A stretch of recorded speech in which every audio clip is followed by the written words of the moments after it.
Lost a giant last night. John McCain passed away at the age of 81 after stopping treatment for brain cancer.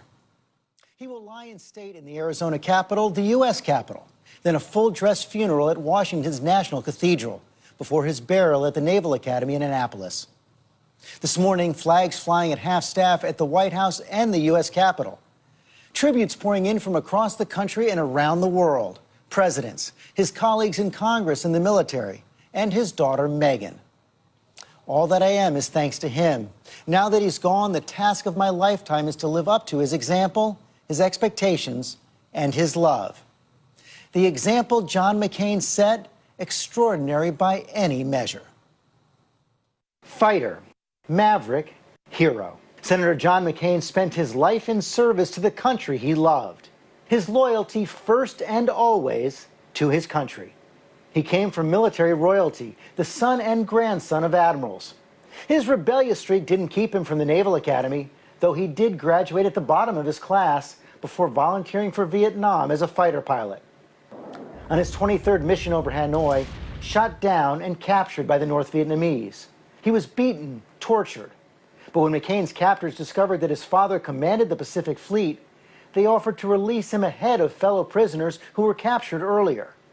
McCain refused. The pain I experienced, still I don't know how, in some ways, that I was able to survive the injuries. He finally came home after 5.5 years, with scars he'd carried the rest of his life. I fell in love with my country when I was a prisoner in someone else's. Then came politics. Elected to the House in 1982, the Senate 4 years later. He launched a long-shot presidential campaign in 2000 on the Straight Talk Express, losing the GOP nomination to George W. Bush, the nomination he won in 2008. It's almost as if you prefer coming from behind and being a frontrunner. Well, there's ups and downs in campaigns, and there'll be other ups and downs. Love of fun balanced by a fierce temper and a deep core of simple decency. In the race against Barack Obama, lines he wouldn't cross. I can't trust Obama. I have read about him, and he's an Arab. He is not. No? No, ma'am. He's a decent family man, citizen. He did cross party lines. Over the years we spoke, Senator McCain often bucked the Republican Party. Somehow, we as Republicans, the party that went for supported the balanced budget amendment to the Constitution, somehow we've lost our way. Do you have utmost confidence in President Trump?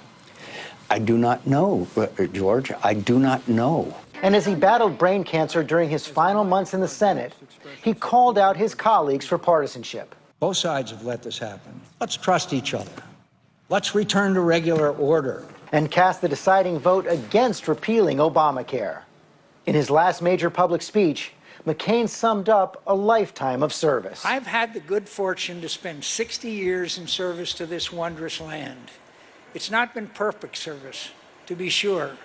And there were probably times when the country might have benefited a little less of my help. But I've tried to deserve the privilege as best I can. And I've been repaid 1,000 times over with adventures, with good company, with the satisfaction of serving something more important than myself, of being a bit player in the extraordinary story of America.